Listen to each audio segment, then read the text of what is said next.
The following is a Papi Chulo Radio original program. The views and opinions expressed in the commentaries and/or interviews in the following program are solely those of the individuals and are not views of Papi Chulo Radio, its parent, affiliate, or subsidiary companies.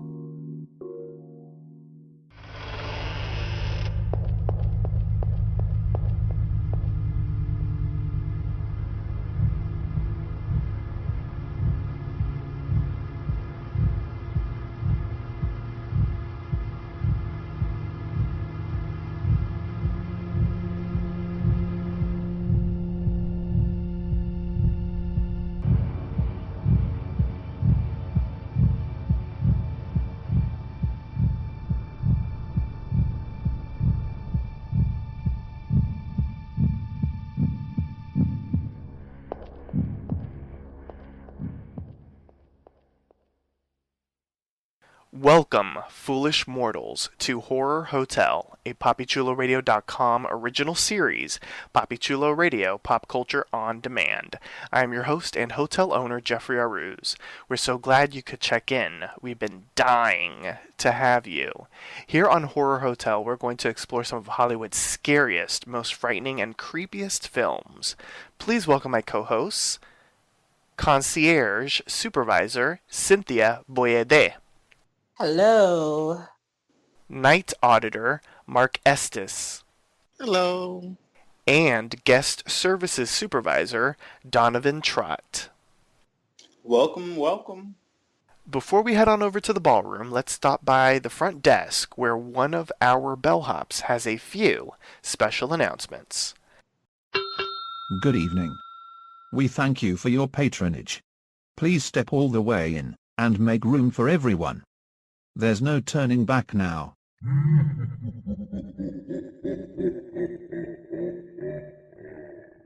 I didn't mean to frighten you prematurely.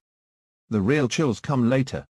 Like us on Facebook, facebook.com/PCR Horror Hotel. Follow Papi Chulo Radio on social media. We are on Facebook, Instagram, Tumblr, Twitter, and YouTube, at Papi Chulo Radio. For more information on Horror Hotel, visit papichuloradio.com/Horror Hotel. Do you have any questions, suggestions, comments, or concerns? Email us via contact@papichuloradio.com. Help support Papi Chulo Radio financially by visiting gofundme.com/papichuloradio. Are you interested in joining the Papi Chulo Radio team as an on-air personality or blog contributor? Email talent@papichuloradio.com. Binge listen to your favorite Papi Chulo Radio programs by visiting papichuloradio.com/archives. You can also download tonight's broadcast and the rest of the series through iTunes. Just search for Papi Chulo Radio's Horror Hotel and subscribe. Now, grab some popcorn and some snacks. You may step into the ballroom. It's time for your feature presentation. Thank you. It's time to fire up the film projector in our ballroom so that we can discuss 1977's Suspiria. Here's the official synopsis of the film. A newcomer at a prestigious ballet academy comes to realize that the school is a front for something sinister amidst a series of grisly murders. Alright, y'all know my first question. Has anyone ever seen Suspiria? Let's start off with Cynthia. No, never. Donovan. I had never seen it, but I had read up on it. Mark. I saw it previously. And I had never seen it. At all. Wow. Yes. So we gotta get into it. I'm excited. So, this movie, literally went from zero to the most in 15 minutes. Like, usually this type of movie, like, it usually builds up to something and then it crescendos. But we had, like, batshit crazy stuff happening within the first 15 minutes. So we're introduced to the main character of the movie, Susie Banyan, and she's an American ballet student that arrives in Freiburg, Germany at the Tanz Dance Academy. And while she's like trying to like enter, a student from the academy, Pat Hingle, like rushes out, and we follow Pat. And Pat arrives at her friend's house, and she's freaking out. She found something inside of the academy, and then she locks herself in the bathroom. And then so much happens within the span of like a few minutes. We've got glowing eyes from outside the window. We got a creepy arm bursting through the window and pulling Pat so much, like pressing her face so much into the damn window that it shatters. We got her getting stabbed like 50 bajillion times by this shadowy figure. She gets freaking hung. The friend that Pat had ran to, she ends up getting impaled by glass and stuff, and she doesn't make it out alive either. So let's talk about this opening sequence in Suspiria. Like, what did y'all think? Because, as I said, it went from zero to the most very fast. So I sat and watched this movie for the first time with a friend of mine. And we both had the same comment initially, which is we just could not understand what they were saying. And it was really hard to like understand like what was happening because I couldn't really make out their words. And I thought it was like the copy, and then I went and found another one, and it was the same thing. And then I went online, and I found out that the whole movie was dubbed. Like, the film was apparently made in Italy, and at that time, all they did, they shot a movie in two parts. So they would shoot the movie, and then later on, they would go back in and dub it over. So I think something got lost in translation with the audio. So you're talking a lot about this first sequence, and like I wasn't picking up any of the words. All I saw was like all the shit you described, like the girl seeing the eyes out the window, and she was talking to her friend. I couldn't understand what either of them were saying. So the thing that really struck me about this was that even though a lot of really crazy shit happened, maybe it was just because I couldn't really understand what was going on, so it was just more visual for me. But it was really, really beautiful, the way everything was shot, the cinematography, and that carries on throughout the film. It's just really a gorgeous film. Like, even there's like a scene where you described her getting stabbed a million times, and then there's one point where she like falls on like a plate glass, like a window, and then it's like all these different colors, and she begins to like fall through the window, and even though it's like horrific, it's still like the colors and everything, the way it all went together. I just thought it was like really, really pretty. But yeah, she got dealt with for real. That was like, towards the end, I was like, damn. I mean, he stabbed her a million times. He beat her up. She got hung. It's like, all right, I think she's dead. But the thing about it is she wasn't dead. Not until she got hung. I was like, she got stabbed like 100 times. Why is she still alive? She got stabbed in the heart. Yeah. They showed the knife going into her heart, and she's still gagged when she got hung. Yeah, that was weird. I will say the dubbing is very odd because it was almost like a whisper dub. Yes, exactly. And so another thing I saw when I went online to find out about the dubbing, apparently all these different actresses came from different parts of the world. Like, there were German actresses, there were Italian actresses, and they all spoke their same language. So as the film was being shot, like, one actress is speaking German and then the other one will speak Italian back to her, but because they all know what's happening, they're able Oh. to act, but it was just like it's kind of weird the way it went down, but yeah, basically throughout the movie, I wasn't really picking up on anyone's dialogue. I was just sort of like watching it almost like a silent movie, kind of. What about everybody else? Cynthia? At first, the music was a lot for me. It just made me feel anxious throughout. Like, when, like, imagine pots and pans. It made Yes, me, that music, yeah, yes. Hmm. that's what the music did to me. And then with, like, the jarring shots, too, I was just like, okay, what's going on? And like you mentioned before, the sound, I couldn't really pick up what was actually happening. So I was just like, okay, this is going to be like the worst movie I've ever seen. What's the name of that movie? Like the best worst movie. I feel like someone knows The this. Creeping Terror? No, with the Troll 2? director, Troll 2? no, with the director being like the main actor, and it was just so bad. Like it's a cult classic now. I Ed can't Wood? remember. The Room. The Room, yes. I was Oh, like, yeah, this yeah, is yeah, okay. I was like, this is what this is going to be, but it wasn't. So I was pleasantly surprised. The first thing was overkill, and just watching Susie as she's watching this girl in the middle of the storm, and she's like in the cab, and she's peacefully dry, and she's just watching this girl run. I'm like, that's so horrible. Like, girl, just call her and say like, do you need a ride or something? Nothing. She's the worst person. That's what I felt in that first 15 minutes. Like, Wow. who does that? It's like, oh, yeah, let's just go back into my cabin. We'll drive slowly as I see this girl run through the woods with this rain. They She didn't stressed have me out. Uber back in the day. This is true.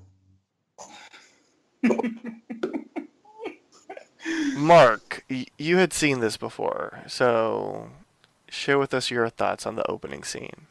Well, yeah, I had heard so many things about Suspiria, but it's like another one of those movies where you hear about it, but you just don't get a chance to watch it, or you get pieces of it. And the scene that I always came across, whether it was like clips or somebody mentioning it, was always that opening scene. But at the time, I thought it was something in the middle of the movie. Because like you said, it went from 0 to infinity in all of 15 minutes. So I had to sit there, be like, wait, what the hell's going on? Hell, this is the best part of the movie. And it's already beginning of the damn movie because the soundtrack is very, like, influential with a lot of, like, heavy metal and rock bands. And even Raekwon and Ghostface Killer, sampled it for one of their songs. So it's got a lot of, the soundtrack does, but yeah, that opening scene was just bananas. And I don't know, maybe you were talking about why she didn't offer a ride, Cynthia. I was like, what you running from?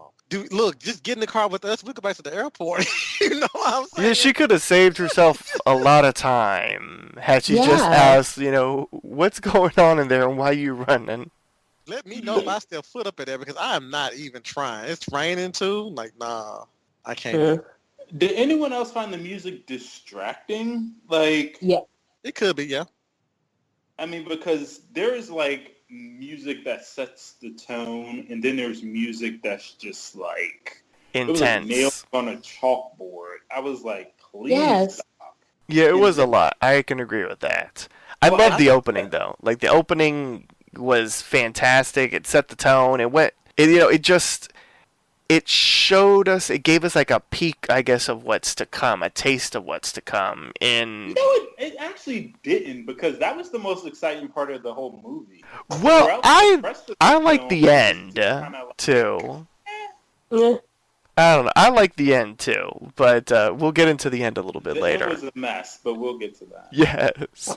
It was a fun mess though. Okay, so let's actually discuss the sets and the cinematography and the costuming and all that kind of stuff all together, and the lighting, everything, because this is a very visual film. The color palette, the tones, the just everything. It's visually stunning, in my opinion. It's very much like sort of what we would see nowadays with like Brian Fuller Hannibal and Pushing Daisies. That like the sharp colors, and I don't know.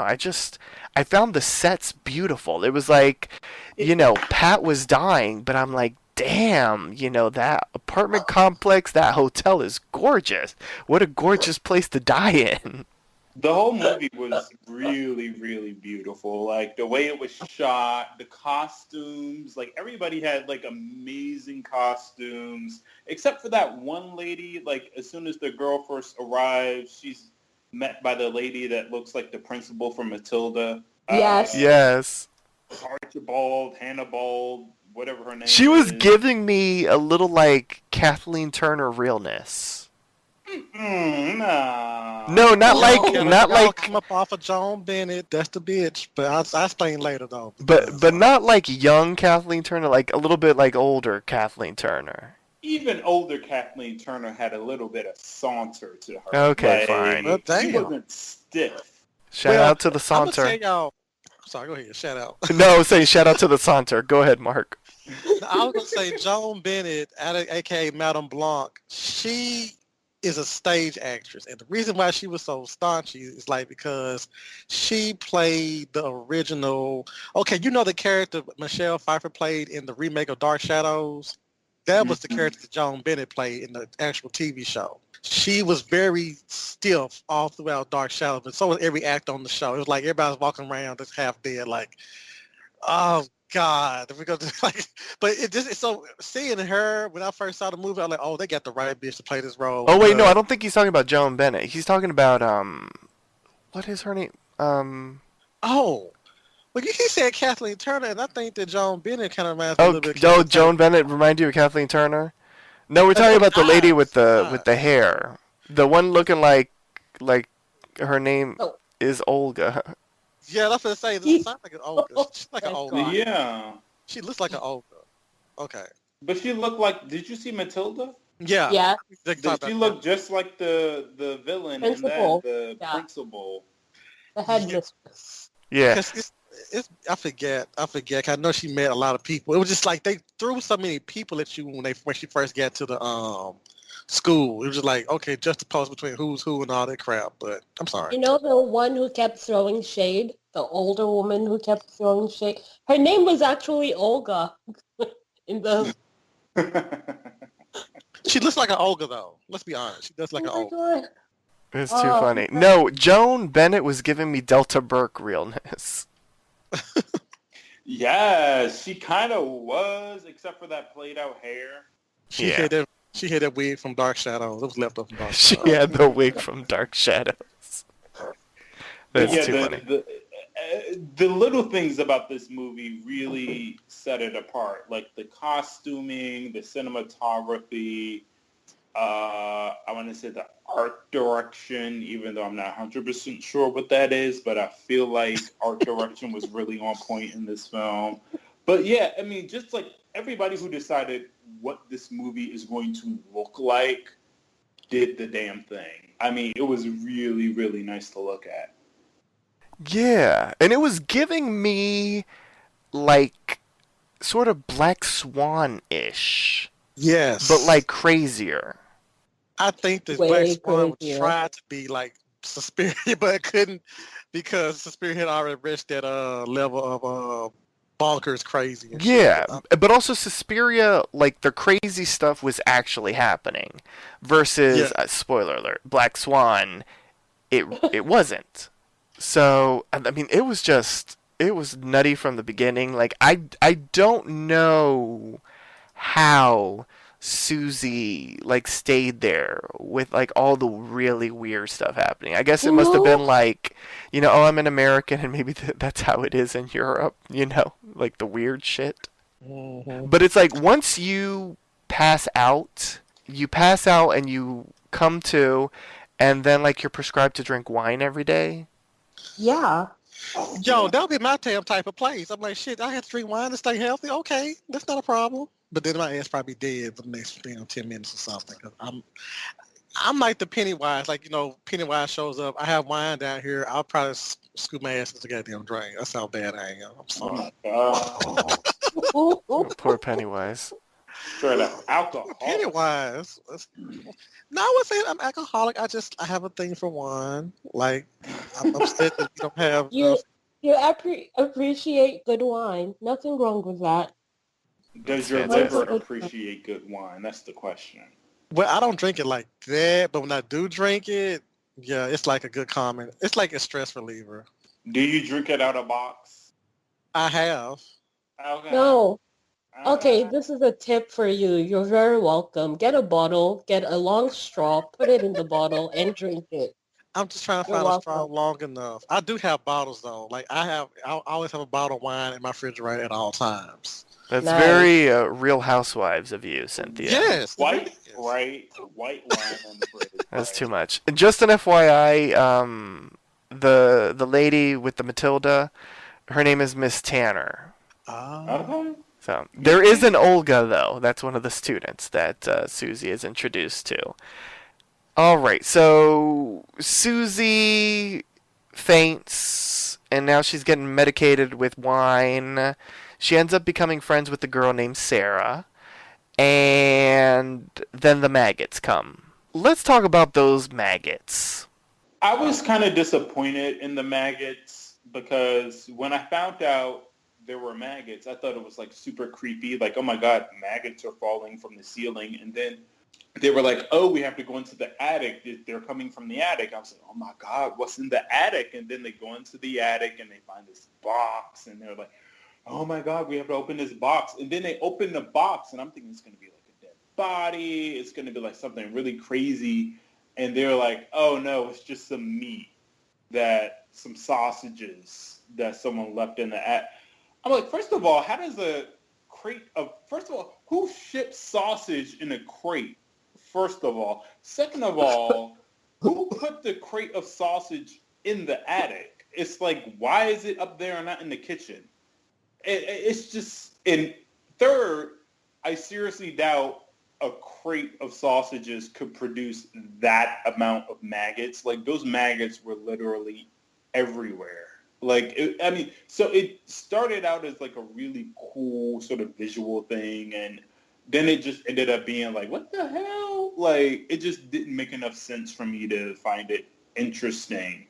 And then it also, like, in most horror movies, stuff happens, and then they rationalize it, and they rationalize it, and rationalize it, and then in the end, it turns out it was all part of, like, this big, evil, like, big, bad thing that was happening. This was really just a crate of sausages stuck in the attic. I'm like, what the fuck? But Like, do we what? really believe that's all it really was? Especially after seeing the Yes. whole movie? They never said anything other than that. So yes, it never came back. It was just, oh, it was a crate of sausages, relax, sleep in the gym for tonight. And that was it. Yeah, that kind of irked me too. I don't like open-ended stuff like that because, first of all, why y'all still there? Okay. Oh my I'm telling gosh. them you can She's go still get a drinking the hotel if you wine. want to. That's why she's there. She gets free wine every day. Well, I would have took my free bottle or two and would have went at a hotel somewhere and went back to America. I would have been like, y'all got I baggage would up have in here. gone I can't to live in this. America. Because I'm just saying, I can't live in this. I mean, no, y'all can take me off the roster. Take I'm me going- off the I'm going to roster. Juilliard. I'm going to Juilliard. Y'all play too much. Oh my gosh.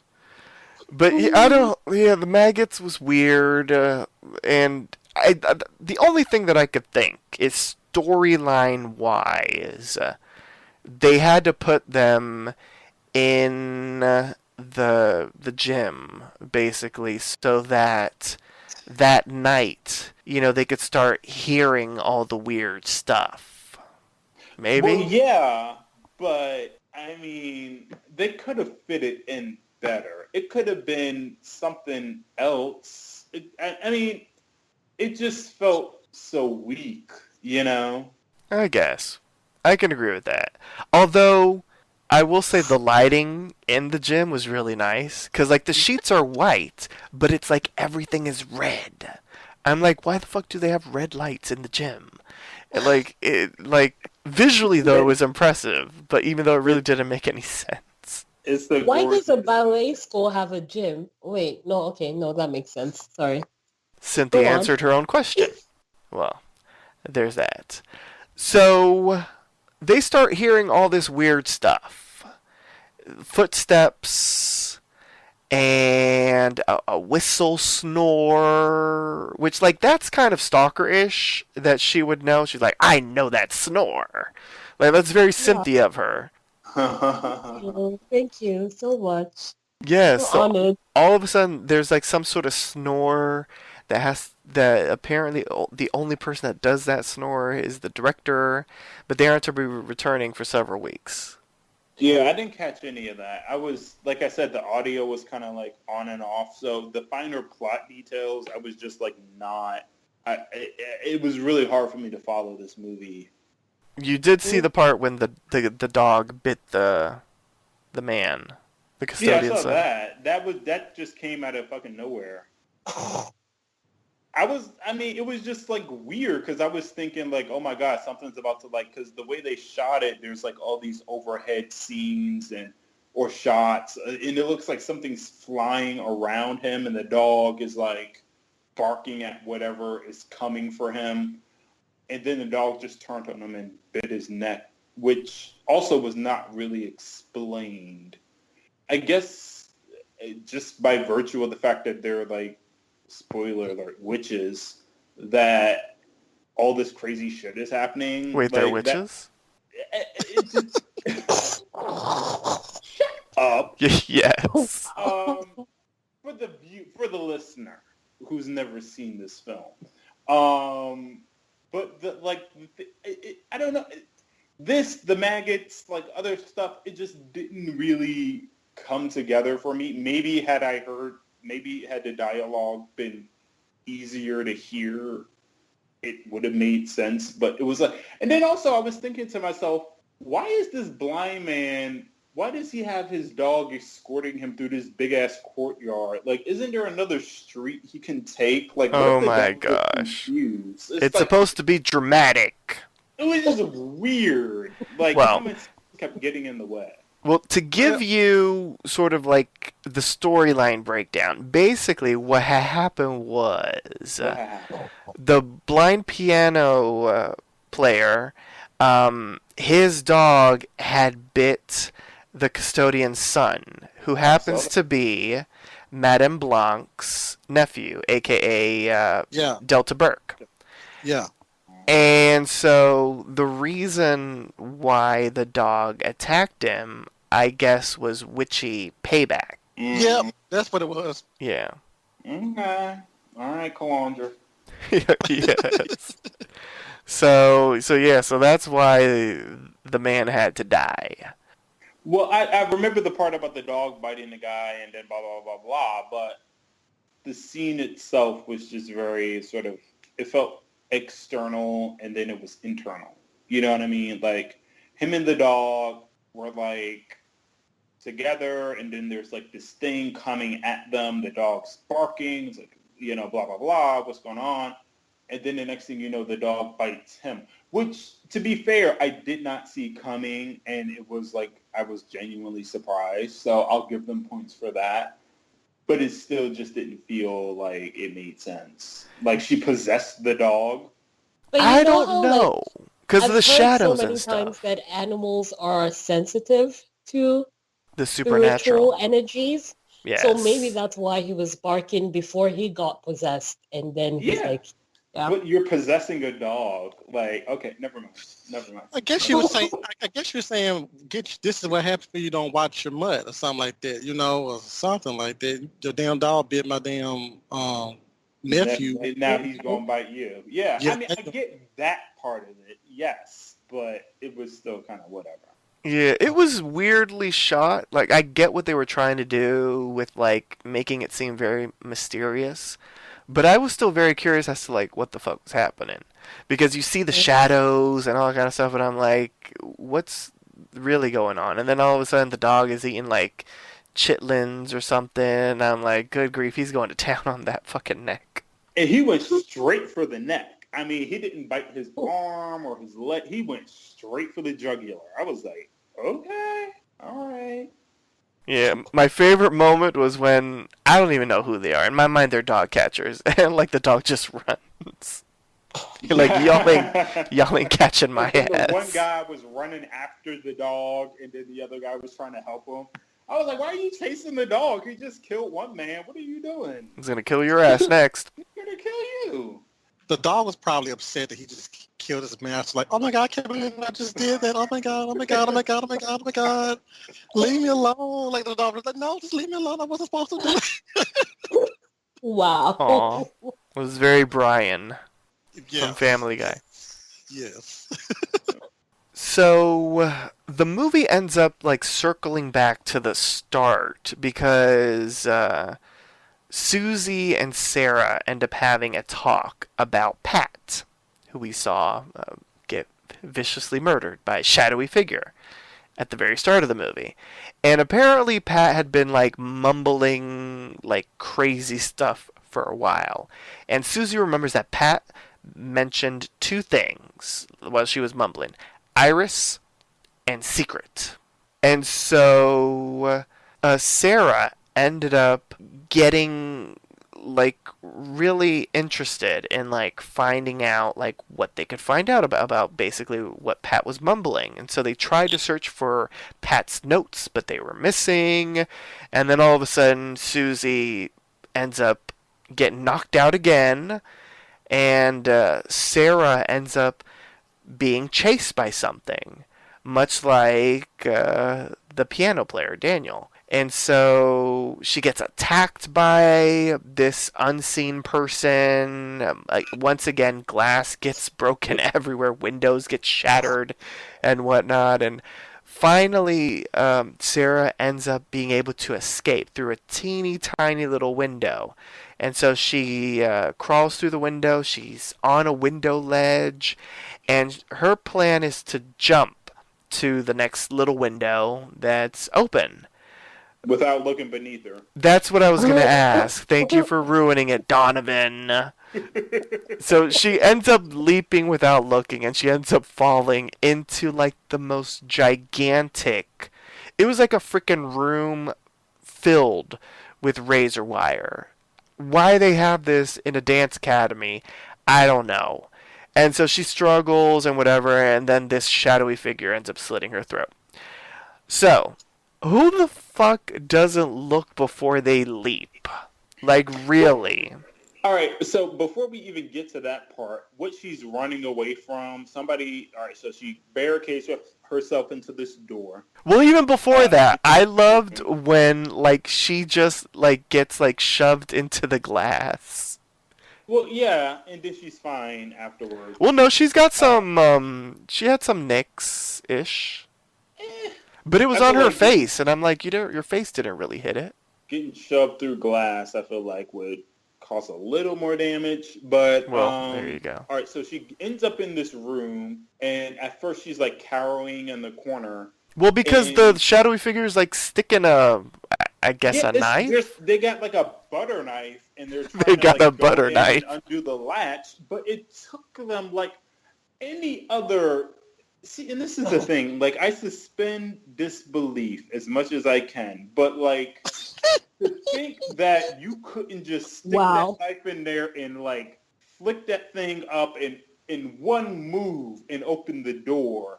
I mean, this thing was like it looked like either a toddler or like somebody with arthritis was trying to like break into this room.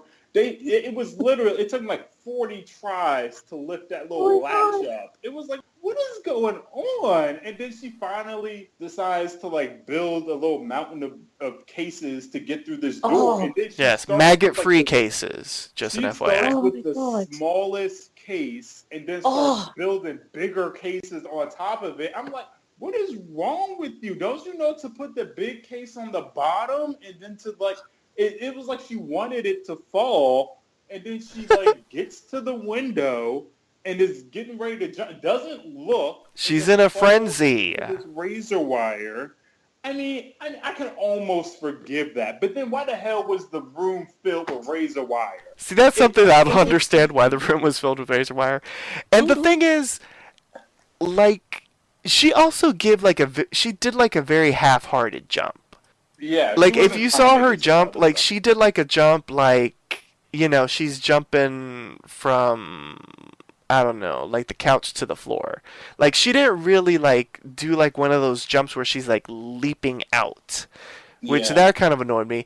And then like that whole room was weird because it's like that door, but there's like no step. It's like a huge step down to get to the actual floor, and then it's filled with razor wire, and then it had the little teeny tiny window. It just the structure of that room didn't make any sense. And The but the main architecture was a question is, mess. why was there so much razor wire? It was Yes. voodoo. It was It voodoo. I was bet you. voodoo. It was voodoo. I bet you come back, if they went back in the room, they'd have probably sat there and found all this stuff gone. Because she disappeared. I'm just saying, it just was just bizarre. I give y'all saying it was bizarre. But I want to ask this question. Which one was worse? That all that razor wire down there, or that scene in Saw 2 when they threw that girl in there with all those needles? Which of y'all think probably was the worst one? I didn't watch any of the Saw movies outside of the Okay. What? Oh, well, get ready because they're coming, or at least one of them. Yeah. I just felt like they were just like cheap, and it was just about seeing people get ripped up. It The wasn't. first three were decent. The first three were awesome. The rest of them were just horrible. But it was a scene where, because I saw Saw 2 before I saw Suspiria. So when I saw that girl go into that razor wire, I was like, ooh, which one would probably be worse? That or being stuck Yeah. in stuff like that. But it's like, it felt like the shadowy figure at the end of the scene was like, I'm going to give you a mercy killing because you just like, this should Well, took you yeah, out. I mean, Toe she up was from the flow up. all right. So at the point where she was like trying to get out the room, not only was the person on the other end of that door like acting like they couldn't get in the room for some reason, but she was acting like she couldn't get up these damn boxes and get like for any other person running for their life, it would have took them like 30 seconds to build that little tower of boxes and get over the window. It took her Mhm. like 3-4 minutes. She was moving like she had molasses on her ass. And then when she actually got into the razor wire, that's the point where you would probably want to start moving real slow. Like, all right, I need to get my ass out of this, like untangle myself. And then That's what she she was was like moving running crazy fast. and going. I was like, stop panicking. Like when you should panic, you don't. But when you shouldn't, you do. Oh, It was damn just you, Sarah. uh, Shout out to the voodoo wire. It mess. was voodoo wire. Damn voodoo wire. Damn, It Sarah. was wire. All right, so Matilda and what did I call it? Delta Burke tell Susie that Sarah left. She's gone. She's gone, She just girl. left in the middle of the night. Mhm. Yes. And so Susie finally is suspicious. And so she does a Cynthia and starts investigating. Yeah, finally. So Yes. stupid. And so she ends up finding one of Sarah's acquaintances, who's a psychologist, Frank Mandel. And she also finds Professor Millis. And through both of them, she gets some information. Basically, the Academy was founded by a woman named Helena Marcos, a Greek immigrant who everyone believed was a witch. And she also learns that a witch's coven cannot survive without their queen. So we get a little mythology. And can I just say how weird it is that they decided to introduce this plot point in the last third of the film? Usually, like, they'll shade a plot point or they'll introduce something. And it's like that movie Get Out. Like, in the first part of the movie, he meets her parents, and then the father shows her, oh, this is my dad, and he competed in the Olympics and blah, blah, blah. And it doesn't come back to you until the end of the movie. Like it circles back. None of this witch shit was introduced in the first two parts of the movie. So, I mean, you can kind of understand that there's something going on, but they don't really they don't even allude to it. It's just all, this is what's happening in the back part of the movie, which I felt was kind of, it was a bit silly. So you didn't think any of the Pat stuff seemed kind of supernatural-ish?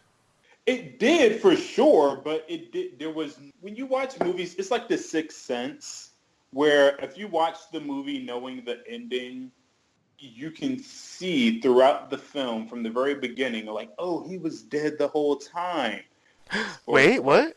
But yeah, but with this, even knowing that they all end up being witches, you watch it and nothing is really alluded to until that back half of the film. The batshit crazy.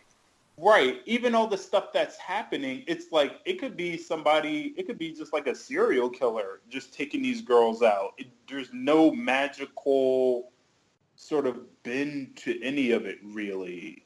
You kind of have to infer that it's magic, but it could just as easily be other shit, you know? It could be like an outside presence. It could be a serial killer. It could, you know... The call is coming from inside the house. Yeah, it felt kind of like lazy. And then maybe if it was like in its original Italian, you would think maybe there's some nuances that were written into the script that got lost in translation. But it just felt kind of weird that it all came at the end. I don't know. I was with you until, about, because then I got to think about like the maggots, then the razor piano, wire. Well, not the razor wire, but the piano player getting killed by the dog. You know what I'm saying? So it was just like, the maggots was isolated. They like, oh, it was just meat in the attic. Like, that's what bothered me about that. Like, if it sort of fit into like this narrative of, well, witches love sausages or some shit, whatever. Oh, kinky. However you could fit that in, it was isolated. It was Witches love a big sausage. See, there you go. There you go. There you go. Donovan said it first. But I'm talking about the movie. I don't know what you're talking about. but I get what you're saying though. I just feel like that would be probably a bit of pushback from somebody who'd be like, "Wait, you did not realize something crazy was going on." No, I'm just saying somebody might push back on you, like when the dog all of a sudden bites his owner when something's chasing them. Some people come at you like that, but I get what you're saying. There could be a stronger thread throughout of like, maybe all of these are like spells or all of this stuff that's happening. It could have fit together more neatly. Yeah, I mean, I'm not disagreeing because I was up there with you too. It was just like that kind of came out of left field because going into Suspiria, and I did see it a few times. It was just like, okay, I get it. They were talking about how it was a witch. They kept saying like witches. Every time like you see a list of like the greatest witch movies of those little lists they have on the internet. Suspiria be listing a couple of them, like, oh, so they're witches, but so you don't get it. You go into it knowing, but at the same time, like you said, this being your first time watching it, because when I first watched it, I was like, okay, where's the witch shit? Because I'm all about a good witch bitch. So I was like, where's the bitch? Where's the queen witch bitch? Where's the grand high witch and all this shit? And it's like, okay, y'all try to keep it a mystery. But yeah, I get what you're saying though. Okay, so let's get into the crescendo, because a lot happens at the end. We learn a lot and we see a lot. So there's a hidden passage. We see walls painted with the irises that Pat had mumbled earlier. And then all of a sudden, Susie sees... everybody, basically, the staff of the academy, including Matilda and Delta Burke, and they're performing some sort of ritual, and they are planning Susie's death. And then all of a sudden, Susie turns around and she finds Sarah's body nailed to a coffin. And then she enters another room, And that's when she awakens by accident, the shadowy figure. And it turns out the shadowy figure is Helena Marcos. And so Helena, with her witchy ways, ends up reanimating Sarah's corpse to kill Susie. But Susie ends up stabbing Helena in the throat, through the throat, killing Helena. And it also causes Sarah's corpse to dematerialize. That was very weird.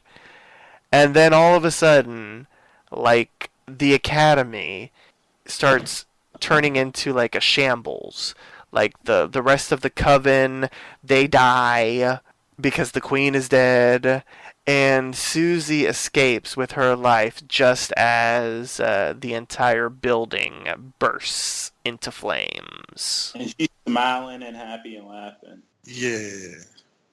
I mean, the end of this movie was just fucking batshit. I mean, It's like, Yes. it was just weird. It's like, all right, so she goes in, all right, so there's a part of it where it makes sense. So she goes in, she discovers this, like, room, and then, like, the reveal of, like, the girl who she saw in the very beginning, and, like, it's coming back to her, oh, she meant turn the flowers, she turned the flowers.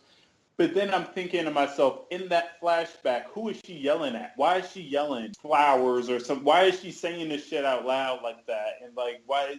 It's just so weird. But anyway, moving from that, she goes in, finds the lair, sees these people sitting in there. And then there was one part of it where, because Susie keeps getting sick throughout the movie, she's fainting, you don't know what's wrong with her. And then you see them sort of like performing some sort of weird magic thing where they're like draining her energy or something. Because she gets a little wobbly as they do it. So I was like, oh, so that's what's going on.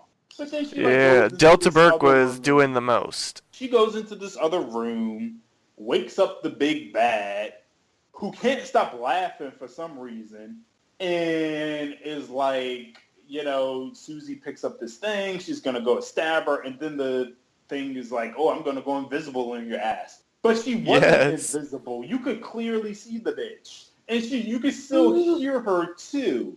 And then the dead body comes walking into the room, but then you look back and this bitch is still sitting there like laughing. Like, it was almost like she was daring to her. Like, I know you still see me, but I know you ain't gonna stab me, bitch. Like, yes.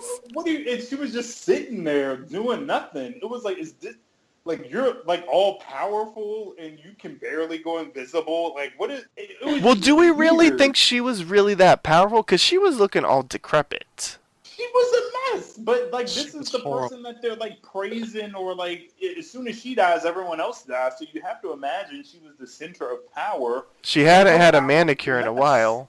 But no, she probably, I don't know, she looked like she was just funky. The maggots probably came from her ass. The maggots came from her ass. Literally, the maggots came from her ass. Literally.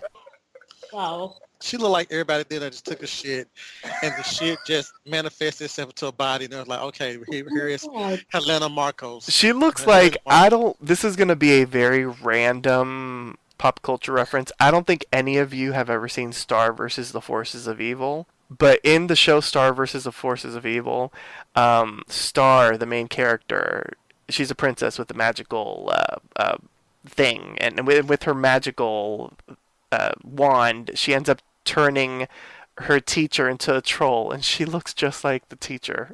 She looks like a troll. Star versus the okay, I see what you're saying. Okay, I had to Google that. Yes. But yeah, she looked like, I didn't really understand the invisibility, because you could every time it would flash and you could see her silhouette. She was still there. She was. You could probably still smell her too. I mean, come on. Oh my god. And why couldn't she stop laughing? It was like, why? Yep. What was so funny? It not only that, but it kind of like made my skin crawl. Like, oh, stop. Ugh. You have nothing to laugh about, man. She was doing the most. Like, man, have you seen do I need to get you a mirror? You have nothing to be laughing about. God. Bitch can barely turn invisible, and she's sitting there laughing at me. Like, Exactly. That would have it'd have been a good dragon session. Like, girl, look, your hair is a mess. You look dusty. Oh my You look like you God. like the maggots we had popping in the cafeteria a couple of weeks ago. They like they came from your body. I mean, like I'd have been on it. They probably killed me. Like, kill this motherfucker. I'm sick of his damn mouth. And she stabbed her straight through the throat. Yes. It's like, oh my God. That lady will Slice the never deep lamb. throat again. Exactly. But can we come back to how stupid Susie is, though?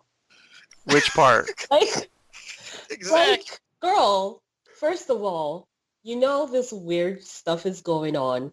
So you go, you find out that, oh, your teachers are witches. You come back to dorm, and then someone tells you, oh, they got everyone but you tickets to go see this play, and you're like, okay, I'll just go to my room and hang out now. Like, girl. And then Thank you. and then she's going to investigate what's going on, wearing heels. I'll count all the steps, and Yeah, then we I'll didn't know, even like, talk. We didn't even talk about the bat. oh yes, Oh, that's that too. damn bat.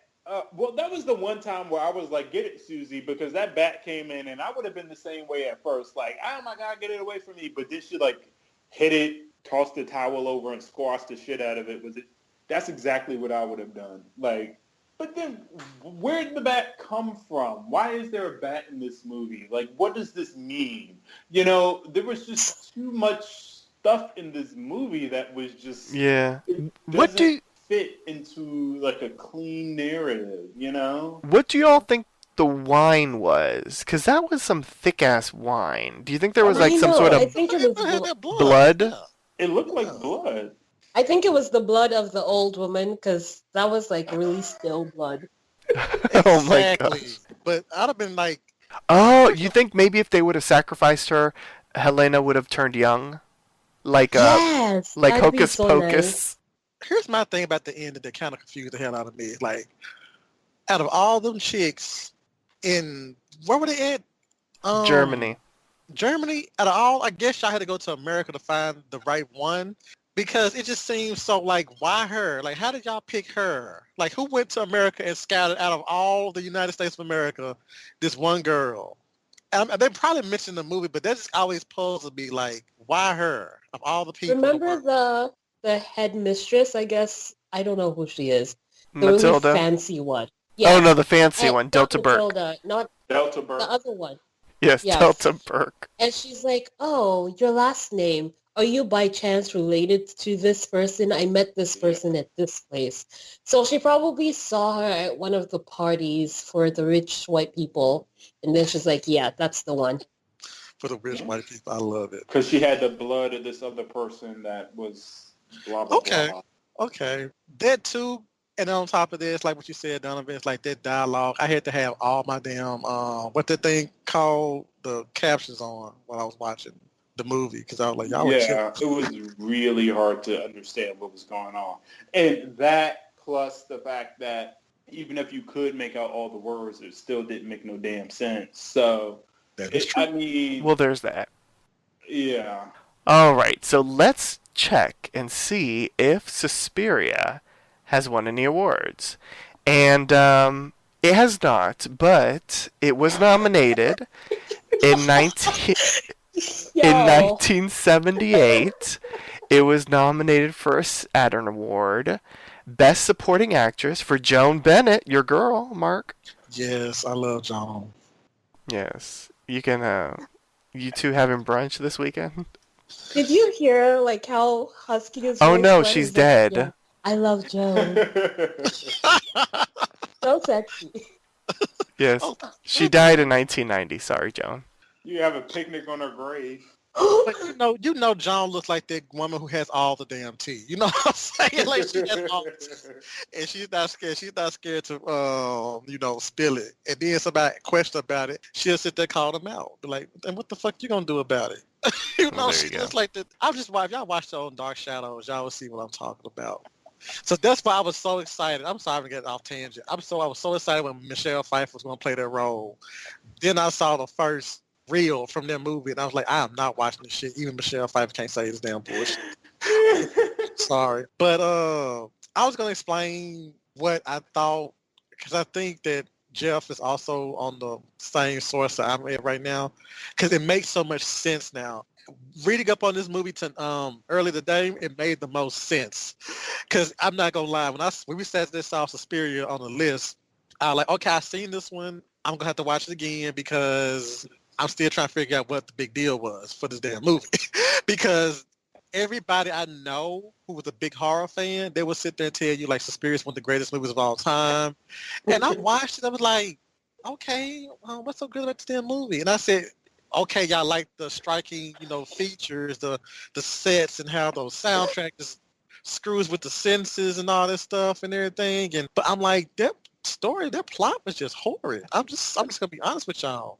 But one of the critics said that it is one of the most striking assaults on the senses ever to be committed to celluloid. This unrelenting tale of the supernatural was, and likely still is, the closest a filmmaker has come to capturing a nightmare on film. And this what it looked like to me was a big ass nightmare. And I think this is what happened with the witches. The witches at the end, like, oh, let's just make it even more crazy. Let's throw some witches in here, and so I don't know. Yeah, it could be, to be quite honest, because it is a weird-ass movie. I'm not that familiar with the director, Dario Argento. I do know that he was involved with the Masters of Horror series, for those out there that have seen it, and he actually directed one of my most favorite installments, Jennifer. And so, that pissed me off, but go ahead. Oh, you didn't like Jennifer? I own that movie. I remember sitting there watching. Cause I told you I hate seeing kids get killed, and when that little child was eviscerated, I was like, "Oh my god!" Then I realized I'm like, "This is Dario Argento. He don't give a fuck." Yeah, he really doesn't. He really doesn't. But Jennifer is something. Continuing on with awards, it was nominated in 2002 for another Saturn Award, but this one has to deal with just the DVD release. But they just give no Saturn Awards out, huh? I know, right? And over on the Rotten Tomatoes Fresh Meter, this is 93% certified fresh. And that's why I was saying. That's why I was saying, Donovan. If you sat there and said, if you go against any horror fan with this movie, they would sit there and try to drag you or tell you where you're wrong and stuff like that. So that's why I kept my mouth shut. I've kept my mouth shut. See, and here is the thing. Here's the thing. There are some good parts of this film. I liked the way it looked. That opening sequence I thought was interesting. It didn't bore me. This movie did not bore me, unlike that other movie last week that I didn't watch. But this... Shout out to the Creeping Terror. Oh my god. But this one actually held my attention, and I thought there was a lot here that was interesting, and some of the shots were very well done. But there's no way this is one of the best horror movies ever made. There just isn't. It's interesting. It comes from a fresh point of view, but that doesn't make it good. What makes a movie good, what makes a story good, there are fundamentals that you have to hit. It's not rocket science. There's a good way to tell a story. There's a bad way to tell a story. This was not an effective way to tell a story. Were there innovative and fresh ideas here that probably hadn't been seen at that point? Yes. Does that mean that it's like one of the best things ever made? No. And so this is where you have to sort of draw a line in the sand and say, either you're going to take a movie for its entertainment value, or you're going to read into it and just I remember reading last year, not this year, the Toronto International Film Festival this year has already passed. It was just last month. But last year, there was a movie called Baby Driver, which you can probably find on DVD or cable now. And it has amazing reviews. I sat down to watch it, and it was just meh. And then there was another article that came out that talked about how all these different critics coming out of the Toronto International Film Festival gave this movie some rave reviews, not because they thought it was an excellent movie, but because they liked the idea of the movie and they wanted to see more of it. And so it just sort of shows how there is a divide between like critics and why they'll praise a movie and audiences. You know, audiences just want to be entertained. Sometimes other people read into films more, or they praise them for reasons other than what the merit that they're built on, you know? And this is one of those movies for me. It's like, if you genuinely enjoyed it, fine, but I really don't think there's a person I could find who would say that this movie didn't have some problems. Well, I will say before we hand out our own awards that this movie has been remade for American audiences. And if you loved Delta Burke, imagine Delta Burke being played by Tilda Swinton. When was this remade? This year. It's been released yet. It hasn't been released yet, but Tilda Swinton will be playing Madame Blanc. And Dakota Johnson will be playing the Susie character. Okay, so now I have another question. I wrote this down when I was watching the first movie, but now that you say Dakota Johnson's playing this character, she's the girl from 50 Shades of Grey. Right? Yes. How old were the girls in this academy? Because watching it, they didn't look like teenagers. I wasn't sure if they were trying to make them look like teenagers, or maybe they're out of high school on to like whatever. But with Dakota Johnson, like a lot of times, like back in the 70s and 80s and even in the 90s, they'll hire like a 30-year-old to play like a 16-year-old. And that's just the way things were done. But like Dakota Johnson is like, what, 26, 27? Yeah. So why is she at a ballet academy? I know. I don't know if this is going to make it even more confusing, but Chloe Grace Moretz, she's playing the Pat character. Those girls are in completely different generations. What the hell?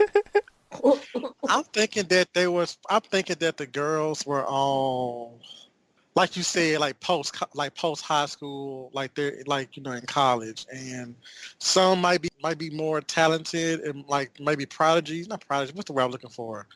Prodigy. You know, Prodigy. Yeah. Okay. Yeah. Prodigies. Anyway, they might be at different ages, you know, to the point where they can probably like work with each other, something like that. But at the same time, I just think that the remake is not going to do as good because they're already sitting there trying to trash it before the movie even come out. So yeah, no, it was filmed many months ago. It started filming like about a year ago, and it finished in March, and it still hasn't been released. Although, a positive note maybe, Jessica Harper, who played Susie in the original, is in the cast in some role. Who knows? She probably did get possessed by what's her name, and then she's going to pop up in the sequel. She's, I'm going to take this body back to America and give these bitches a twirl. Oh my god, she's going to play Helena. She's going to probably end up playing Helena.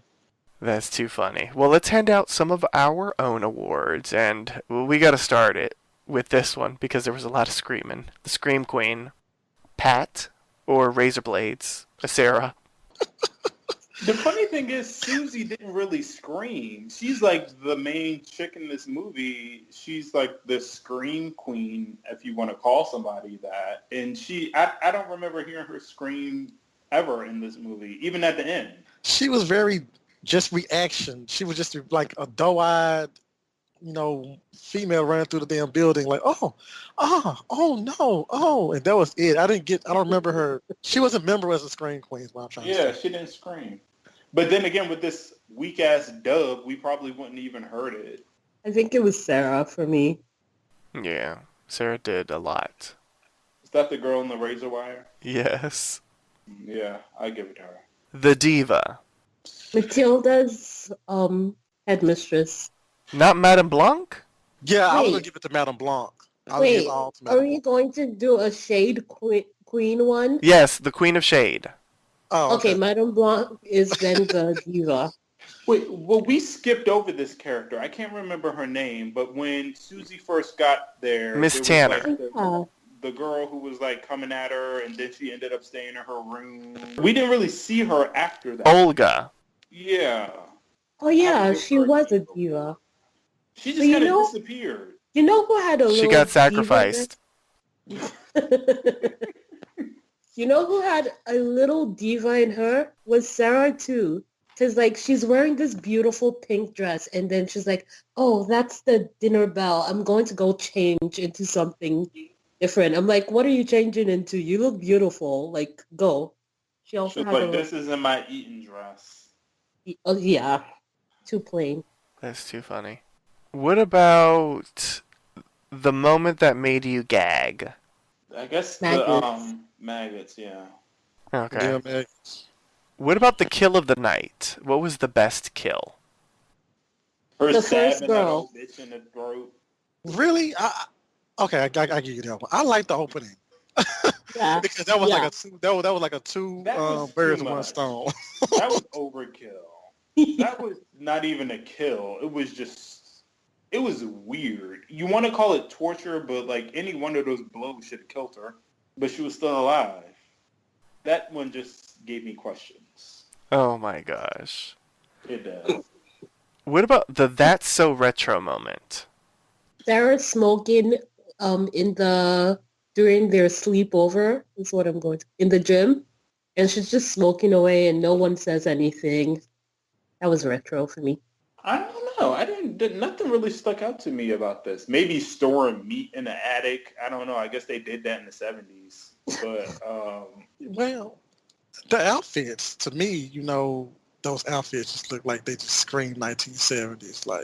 but they were all gorgeous though. Yeah, some That's some the were basic. 70s. Yeah, I mean, I had to. I don't know. Let me stop. Well, I think But the movie held up well. So I'm not sure if there is a that's so. I think it holds up. Okay. We can do that.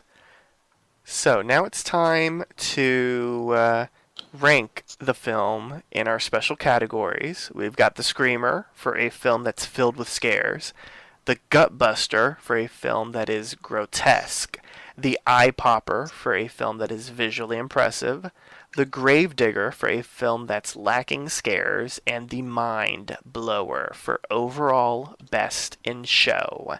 Cynthia Boyede, you go first, since you are Yeah. our prima ballerina. I would give it a grave digger and an eye popper. It was pretty to look at some points. Other times it was too much for me. But it was pretty. I liked the location. And Gravedigger, because it just wasn't scary. And the end just seemed rushed for me. No one come for me. Mark, go ahead. I'm gonna give it a gut buster and a mind blower. I respect its heritage and I respect its legacy. Excuse me. I respect its legacy, and I respect the fact of what the movie has inspired later on. Because I'd be lying, like we said earlier, Black Swan probably was inspired by Suspiria. Some other movies I can see took some cues from the movie and whatnot. I liked it for what it was because I got the whole nightmare aspect of it. Like plot wise, yeah, it had some shit lacking there, but at the same time, it still had some great. It's got a great soundtrack, great kills. It's very retro, and I like the retro feel of it. So that's why I'm giving it those right now. Donovan. Yes. Can I help you? Okay. Your categories, sir?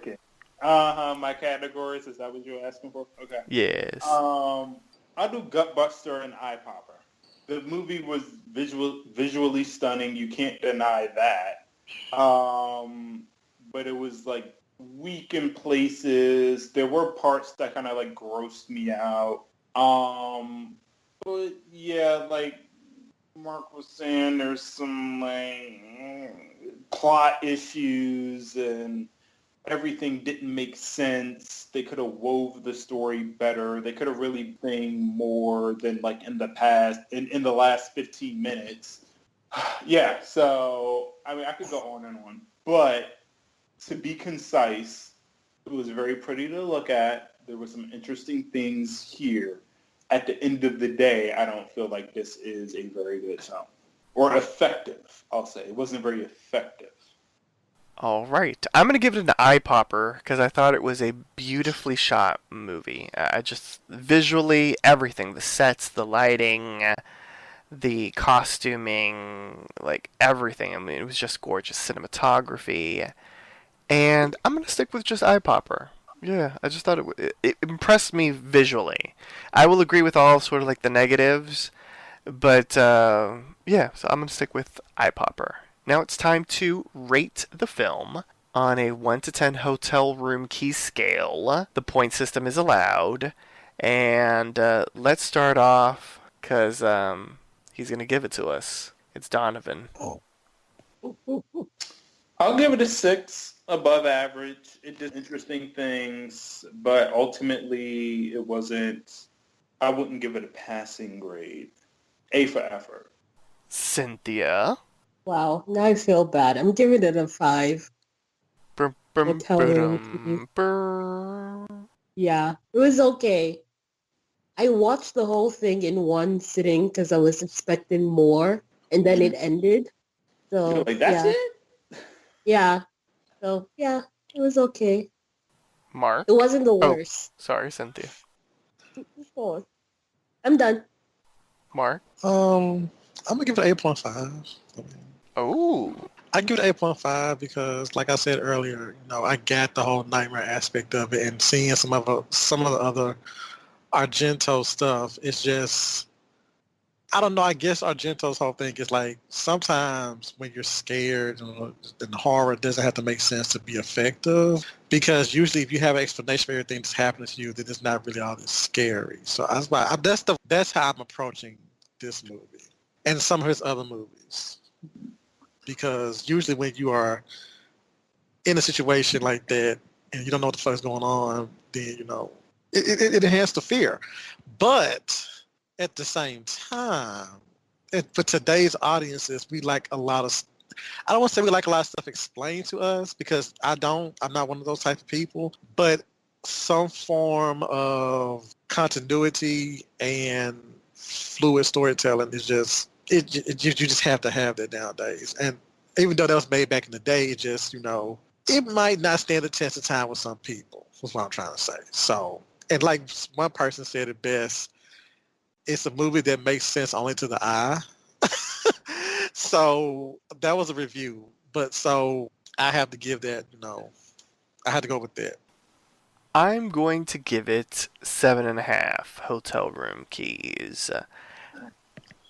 I thought visually, as I mentioned earlier, it was beautiful and impressive, and it was like an amazing visual feast for the eyes. Like even when it was sort of like murderous, with like the blood and that kind of stuff, it still looked very impressive. It was shot beautifully.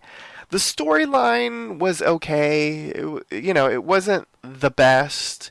It wasn't the worst. I will agree, like, the witch stuff was kind of thrown in. I wish that they would have teased it a little bit more throughout the movie.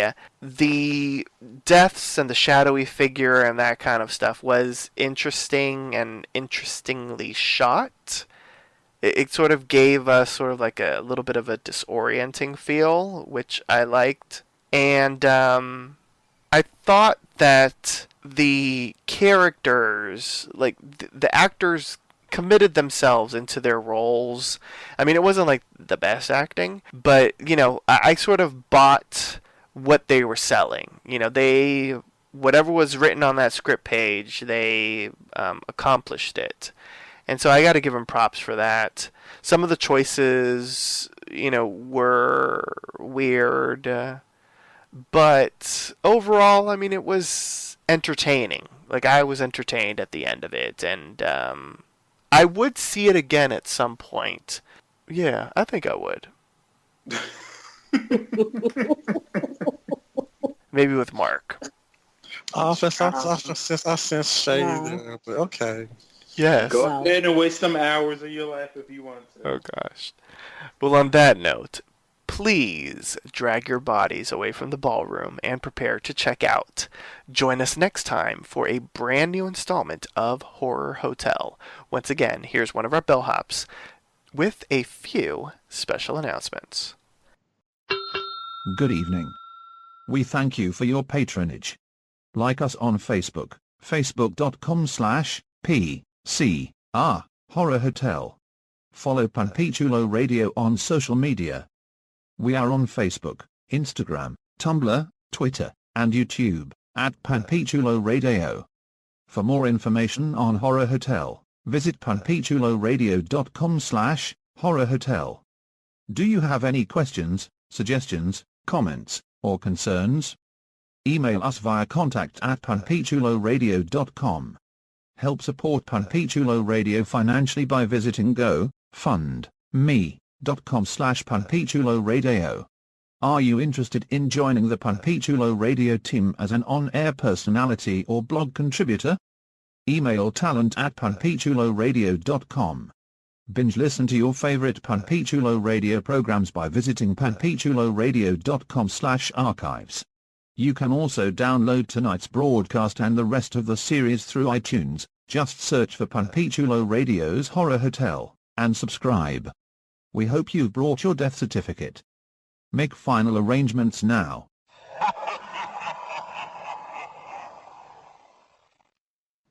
Thank you. My fellow Horror Hotel team, please wish our hotel guests and the listeners a good night. Good night. Good night. Watch out for the razor wire on your way out. Good night. Watch out for that bat. Thanks for tuning in. You may have checked into the Horror Hotel, but who says you're allowed to check out? Good night.